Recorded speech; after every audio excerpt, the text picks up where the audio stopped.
So you wanted to know a little bit about how to record some of your ideas and get them into the computer so that you can work with things easier, get your ideas down a lot quicker.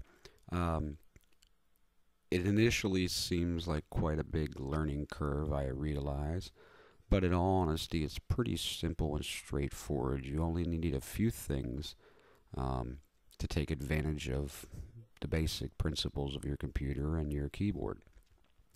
Um, you already have a laptop, I would assume, or at least a computer at home. As long as it has a USB port available for you to use, and it's within a couple years old, it has plenty of power to do just what you need.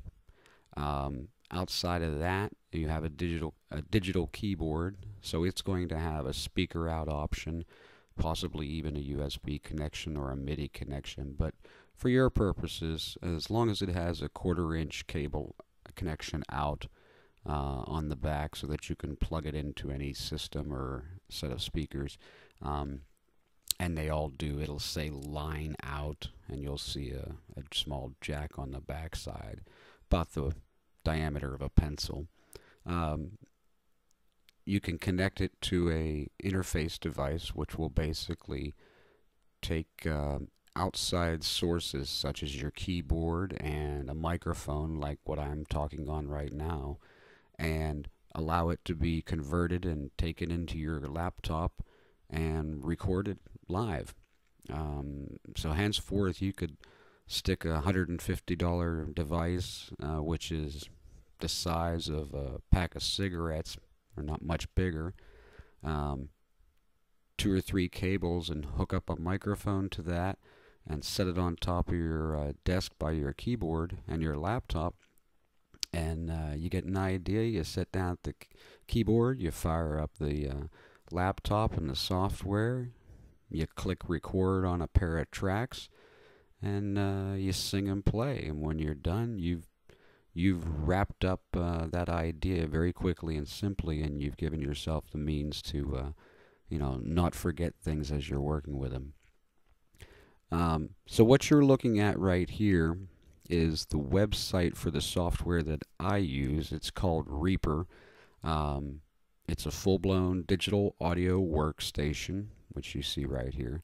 It is free to try for 60 days, though in my experience with the older versions, this is a brand new version, but with the older versions, they don't do it. They don't turn it off if you don't send them the $60 for the license. It's $60 for a non-commercial license, and that gives you like 2 full version updates, which would probably last a couple of years. Your recording interface, which you would need to get also, usually will come with some stripped down basic version. The one I'm going to show you and recommend is an M Audio product, and it comes with actually Pro Tools SE. Now your big studios use Pro Tools very often. It's kind of the industry standard, but it's a lot of overkill, and the learning curve on it is a little steeper. Now, Reaper is a great piece of software. You can see the address is reaper.fm. There's a download button over here. You simply pick whether you're using on Windows or a Mac, and whether you're using a 32-bit version of the software if it's Windows, or 64-bit. Let's say, like right now, I have Windows 7 Home Premium, and I'm running the 64-bit version. So when I click the download link, I just select Windows 64-bit, and it downloads it. Very small software. I think the overall download size is about 34 megabytes. So it's not much bigger than a high-quality digital camera picture. Very efficient software, runs quite simply. So this is your software that allows you to connect a couple of pieces and record on your computer at home. This is really no different than any large professional grade studio is using currently today. In fact, it can take the files from your recording studio that you're working with on your CD and dump them right in, so they can send you the track that they've been working on. You can put it in your software, push play, and hear exactly how it sounds. There may be some plugins and things like that that may not be available in your version compared to what they have, but it'll do the same thing in the same ways. So you'll have to get a piece of software. There's lots of them out there. Reaper is nice because it is very affordable, and if you want to just be a rotten scoundrel and not send them the $60, and they work on purely a honor system. So if you don't send them the $60 for the license, it'll never shut off. You're just a no good person. So but it's a very affordable piece of software. It's a little bit easier to learn than a lot of the other ones that come bundled with this hardware that you would get. So that software allows you to record with. Now, obviously, you're going to need the means to get those signals from your keyboard and probably a vocal microphone into your computer. I'm going to show you a couple of things that I would recommend, just in my experience. They're good, they're affordable. This is an M-Audio USB interface device. All this does is it gives you two inputs, and these are universal. You can use XLR microphones or quarter-inch devices such as the keyboard. So you would plug your keyboard into one of these jacks with a quarter-inch cable. Costs you a few dollars. You would plug a vocal mic into the other jack, and there's a jack for headphones so you can listen as you're recording. And then this simply connects to your laptop or your computer with a basic USB cable. It's $150. I go through B&H Photo. bhphotovideo.com is their website address. They're out of New York City. Excellent prices, excellent company to work with. I buy all of my recording and music software and hardware through them, my DJ hardware as well. But very affordable piece of equipment. It's a basic device for what you want to do. That is, sit down at the keyboard. You got an idea in your head. You want to grab it real quick without having to, start transposing and writing things down. This is going to give you a means to just flip open the laptop, hook up two cables, turn the software on, click record, and start playing. It'll record for days and days until you run out of hard drive space. So you can just sit there and mess around for an hour or two and rework some ideas, and you'll have a quick and easy means to connect it and get it all taken down. So this is the interface hardware. You can see it's not very big at all. Like I said, not much bigger than a pack of smokes. Fairly affordable, $150. Good, reliable hardware. Now this comes with, like I said, Pro Tools SE, but it might be a bit difficult for you to learn, and even though it is the industry standard Pro Tools software, it's the very stripped down free version that they ship with the products like this. It actually doesn't allow you to do as much as Reaper will. So I would say get the Reaper and run with it. It's a little easier to work with and understand. Alright, so you got a physical means to connect your keyboard and a microphone. If you want to sing and get your vocal track down, you're going to need a mic. Here's a pretty good one. Nothing top end, but a good basic mic for a vocalist. It's a large diaphragm condenser, MXL V67G. And that's $100. And again, this is going through B&H Photo. Excellent quality mic, nothing top end, but it'll get the job done and keep the prices in check. Now you will need probably one or two other things with this. Obviously, you're going to need a mic cable. You've worked in the business before enough. You know what a mic cable is. You can pick them up for, you can see here is $10, $15. They have a package available down here. This isn't too bad. $57. This little bundle accessory package right here gives you a mic stand, a boom mic stand, a mic cable, and a pop filter. And you can see the pop filter, and you've recorded in the studio, so you've seen what these all look like. Basically, it's a nylon stocking on a screen holder that sits in front of the microphone, and it takes the plosives out of your voice as you're singing into a very sensitive microphone.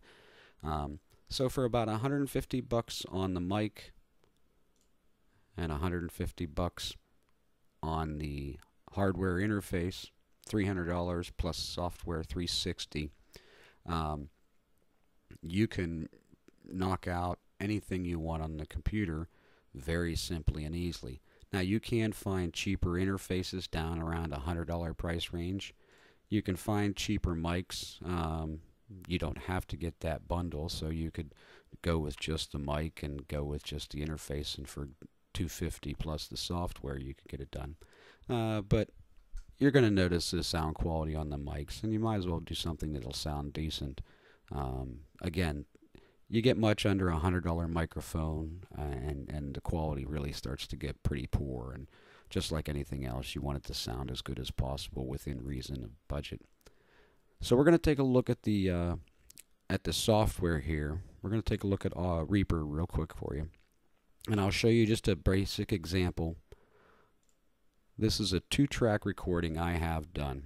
Now, initial look, this looks kind of intimidating. You see a full-blown recording with multiple tracks, and you go, oh my goodness, all these buttons. But if you stop and ignore a lot of the things that you're not really going to have to worry about for your purposes, it's not too difficult. In this instance, I've got 2 tracks. My acoustic guitar track, and you can see they're matched up here and here, and my vocal track. They have an arm button which allows it to become recorded, just like pressing the record button. That tells the software to turn it on and off to record with. You can see my vocals are now coming through on the vocal track because it's set to the microphone. If I press the record button right now, the transport would start playing, and I would start recording over top of my vocal track here that I sang. So this is ready to record, and it's getting the input signal, but it's not recording yet because I haven't started the device playing. And then you have a master track, which is just basically the combination of both of these tracks, or however many you would have, your basic master route. If you've ever been on a mixing board or seen them in operation, you'll see you'll have multiple channels, just allowing you to connect multiple devices, microphones, guitars, keyboards, and then one master track right here allows you to control the overall output of everything. So you've got a volume fader, a record arm button, which just tells it to, I want to record this one and this one. And if I have my acoustic guitar plugged in right now and was strumming on it, you would see these same meters flashing on this acoustic guitar channel here. And your basic type of media player controls: stop, play, pause, go to the start of the project, go to the end of the project, a big fat red record button, and a repeat button, which means it'll just keep replaying the track. It records in a wave format, and you can see these 2 tracks right here. I'll give you a little taste of this so you can hear what it sounds like. You had the world right in the palm of your hand. That's those 2 tracks. The top track is my acoustic guitar. The bottom track is my vocal wave. I can mute or solo either one of those. Solo means all you're going to hear is just the one that you've picked. And if I take it off, solo, palm of your hand, you can see what that does. But basically, to do a simple recording for you, and I'm going to close this one out and do a brand new project so you can see what you would be looking at when you start. Okay, the software comes up. You've got no tracks. You've just got the master track here, which is your overall, but you don't have anything put in. So you want to record your keyboard and your vocal mic. So we're going to insert a new track. There's one, and we need one for the other, either the keyboard or the vocals. Now you've got 2 tracks. All you have to do is tell them, arm them for recording, and tell them where they're going to pick up their source from. And you would see, now I have this configured a little differently to record this video, but you would input right into your device a couple of setups initially. Go into options, and you can see the audio device settings. Where is it getting the audio from? You would change it to an ASIO or whatever the setup for your device is, and then you would see your input device would become, in that instance, M audio, MK, I forget what the number is, MK2, and your output device would be the same. And then you would click OK, and now it knows where to get those sources from, and you would just pick input and find it on the device, the left channel, channel 1, or the other channel, channel 2. Again, these are looking different than what you would see. But you could have this set up standard so that you wouldn't have to change anything really, and you could save it as a template. Save project as a template. So once you have everything set up the way you like it, you can have that template come up every time you start the software. You don't have to remember those settings, and then basically all you have to do is, you've got your 2 tracks for your mic and your piano. Arm your 2 tracks. Now this is going to record this microphone on both tracks at the same time. In your instance, one of them would be the keyboard and one of them would be the microphone. But you've started the software, you've armed the 2 tracks so that these 2 tracks are ready to record, and you go, okay, I'm ready to write something down here, let's get going. You click the big red record button, and away you go. And as you see, we're getting signal coming in, you're seeing a waveform being built, and when you're playing along and you're finally done, you've got everything down you want to do, you press stop, and it asks you if you want to save those files. You can save one or both. Click Save All, and now you have a project done. There's your keyboard and vocal mic. Then you can go back and listen to them again, and away you go, and hear everything you've done. You have the ability to do a lot of things with this. You can move the cursor around and split the recording into different pieces, so that maybe you want to take a piece and delete it out, get rid of it. But for your purposes, you're using this initially at the very least, and this is again something that can do complete CD recordings, just like your studio did for you. They're using something exceedingly similar to this. But for your purposes, it's just a means of getting the ideas into the computer and getting them out, you know, in your head, out of your head and onto a recording, so that you can go back and listen to them and go, you know, yeah, I like that, or no, I want to change this, or, you know, you can fool with it. So you've got all that recorded. Well, if you go up to File, and again, this is the basics of what you'd be doing with it. You scroll down the list here, you see an option that says Render.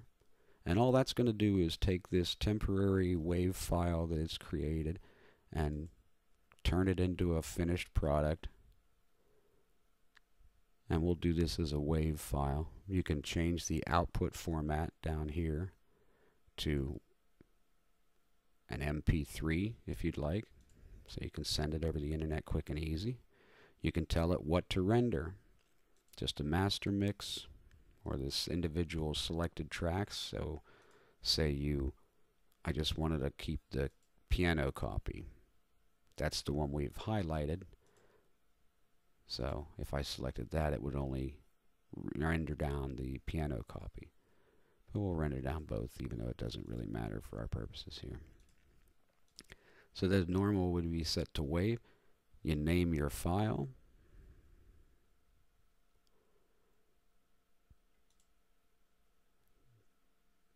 boom, you're done.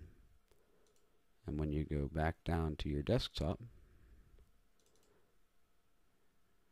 it's right there. And away you go. An MP3 file already recorded and ready to go. Now, this will be able to take and import your files from the recording studio, and they can send you the file, and you can open it up and see the whole blown tracks of it. Now, again, lots of things this can do that you're never really going to get into. Effects and things like that. Maybe perhaps down the road somewhere you will want to, but for basic, quick, simple recording of the ideas, you set up a 2-track input, save it as a template, and you open up that project template every time. Arm your tracks, press record, and away you go. And you can save what you wanted to do on the keyboard and the mic in a very efficient and simple way. Again, this is done with Reaper, an audio interface, and this is just an option for you. This is the M-Audio Mobile Pre MK2, which gives you a means to hook up a microphone and a keyboard, or anything that uses a 1/4-inch connection or an XLR connection, which is those large round 3-pin connections from microphones. These are universal jacks. The center is the opening for a 1/4-inch, and the outside edges take the 3 pins for an XLR. This connects to your laptop or computer via one USB cable, and then you'd need a decent enough microphone to record your vocal track with. $100 on the mic, another $57 if you wanted to get a boom mic stand and a mic cable and a pop filter. If you already have or have access to a mic cable and a boom stand, you can make a pop filter just out of some wire and stockings. Honestly, it's been done 10 times over. And your software and your hardware, and you're done. Pretty simple process. Lots of power under the hood available to you if you want to do other things in the future, but for just simple ideas, you could take a guitar, a laptop, and this device and sit in the park and record music and, jot down ideas. In fact, I have had a similar smaller device like this, and have done it before lots of times. Just kept it in the laptop bag. I'm out, doing something somewhere and had the guitar with me and the laptop, and I just get an idea, plug this into the laptop, patch in my guitar with one cable, and just start recording the idea. Open up the software and turn on a track and hit record. That's it.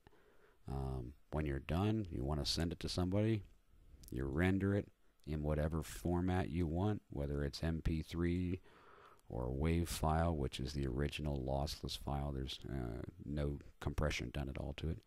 You click render, and you've got a finished file that you can send to somebody an email, and you can go, here's an idea I had. Now, why would you want to do all this? One, obviously, like we said, it's a nice, quick, easy way to get songwriting ideas down on paper and essentially down on recording, so that you don't lose them. I'll jump on this and throw my guitar and a mic on here, and just, I get an idea pop up in my head. I want to get it down before it's gone. The other thing is, too, in the future, as you do more in the recording side of things, entire albums have been created and produced with band members living all across the country. One guy will go in, the guitarist and the drummer maybe will go into this studio in New York City, and they'll lay down their 2 parts of a song. They say, hey, we got this idea. Here's the guitar and a drum track. And they'll email that file to their bass player and their keyboard player. The bass player's in LA, the keyboard player's in Chicago. They each get the file. The bass player can open up his software, fire it up and do his part and say, here's some ideas I've had on the bass, and the keyboard player can do the same. They email them back to the guys in New York, and through collaboration just over the internet with files, you can piece together an entire album, and everybody can fool with it and play with it just like if they were sitting in the same room with you using the same computer. So you've got a lot of control and flexibility in that regards. When you're recording, the studio can say, hey, we've done some work with this. What do you think of this? Here's the file. You throw it into Reaper and push play, and you can hear, what they've done with it so far, and you go, oh, I like that, or no, I don't like that. You can mark different things, tell them things like that. So you have a lot of options available to you that just trying to work over the phone or trying to write things down and transpose on a sheet paper, doesn't allow you. It is a very nice and efficient way of getting ideas out of your head before they're gone. So give it a whirl. If you have interest in looking into this further, I can help you set this stuff up. It's really not that hard. It looks a little intimidating at first, but for what you're going to use, it's a couple of clicks and a couple of buttons, and the basic ideas are rolling out of your head and onto the computer. So just let me know. I'd be happy to help you get any of this set up and get you started with doing a little bit of recording at home. Thanks.